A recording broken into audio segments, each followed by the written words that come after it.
Украинаның Ресей әскери әуежайларына дрон шабуылын жасаған өрмек арнайы операциясының төңірегінде алып қашпа әңгіме көп. Сол әңгімелердің кейбірі арандатуға бағытталған. Өйткені айтушылардың ішінде көпе көрнеу жалған сөйлеп, дрондардың Ресейге шабуылына Қазақстан көмектесті дегенді қосып қойып жатқандар бар. Ал бұл нәрсе Қазақстанға ақпараттық шабуыл деп қарастырылуы тиіс. Неге KZ ақпараттық сараптамалық порталы осы мәселеге байланысты саясаттанушы Әділ Сейфуллиннің пікірін жариялады. Кеш жарық ағайын, бұл неге олай бағдарламасы?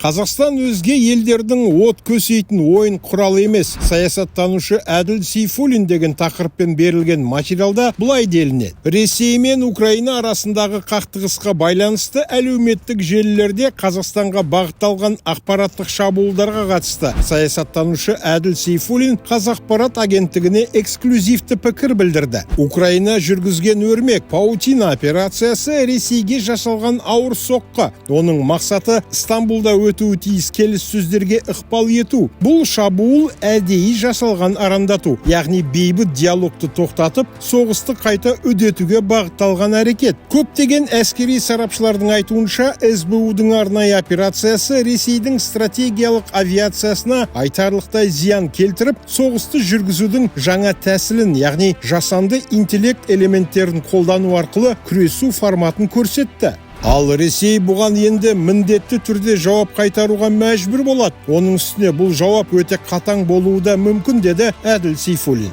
Оның айтуынша алда қақтығыстың ушығуы әбден мүмкін. Қазір бүкіл әлем, соның ішінде Ресейдің өз ішінде де Мәскеу қандай шешімге келеді деп күтіп отыр. Бірі күш көрсетеді десе, бірі бастаманы өз қолына алуы мүмкін дегенді айтты. Ал тағы бірі халық назарын ішкі мәселелерден басқаға бұру үшін әрекет етеді деп болжайды, дейді саясаттанушы.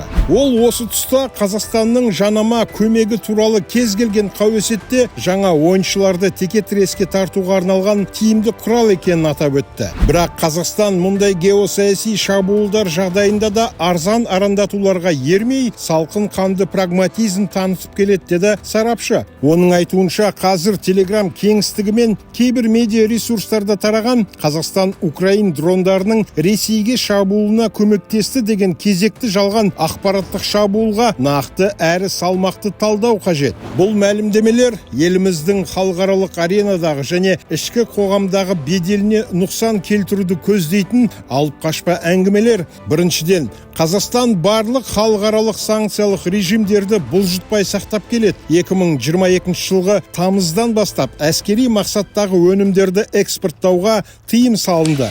Одан бөлек 2023-2024 жылдары Қазақстан Ресейге 100-ден астам тауар түрін экспорттауға шектеу қойды. Яғни мұндай өнімдердің әскери мақсатта пайдаланылуына жол берілмейді. Қазақстан Ресейге де, Украинаға да, өзге ешбір тарапқа да қару-жарақ сатпайды. Бұл бейтараптық пен бейбіт бағыттағы сыртқы саясатымыздың құрамдас бөлігі деп нақтылады Сейфуллин. Екіншіден, сарапшы Қазақстан мен Ресей арасындағы қазіргі сауда айналымы тек бейбіт, азаматтық және гуманитарлық сипатта екенін еске салды. Мұнда әңгіме азық-түлік, күнделікті тұтынатын тауарлар, логистика, білім беру мен мәдени жобалар туралы сөз болып отыр. Қазақстан Ресей мен Еуразиялық экономикалық одақ пен ТМД аясында серіктес бола отырып, гуманитарлық және әскери ынтымақтастықты нақты ажыратып көрсетіп келеді. Бұл желідегі ұран емес, нақты әрекеттермен дәлелденген ресми мемлекеттік ұстаным. Үшіншіден, Қазақстанға тағылған айыптар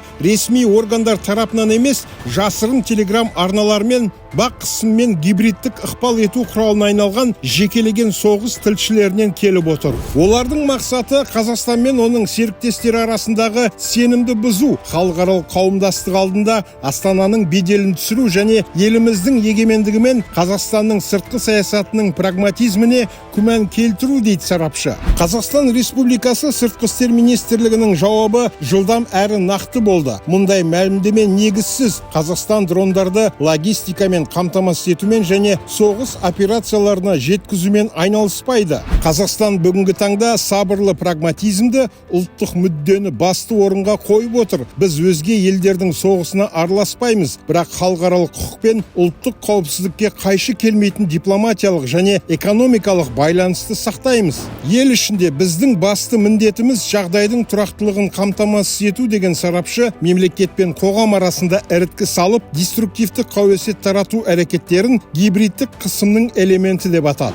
Мұндай шабуылдарға ең тиімді жауап қоғамның бірлігі, ақпараттық кеңістіктің кемелдігі және кез келген арандатуға қарсы нақты ұстаным. Қазақстан өзге елдердің қолымен от көсейтін ойын құралы емес. Біздің сыртқы саясатымыз тәуелсіз, прагматикалық, тұрақты дамумен қауіпсіздікке және халықаралық заңдылыққа негізделген. Бұл жалған ақпаратпен де, сананы улау әрекетімен де жойылмайтын қызыл сызық, деді саясаттанушы. Арнайы сіздер үшін неге олай бағдарламасы?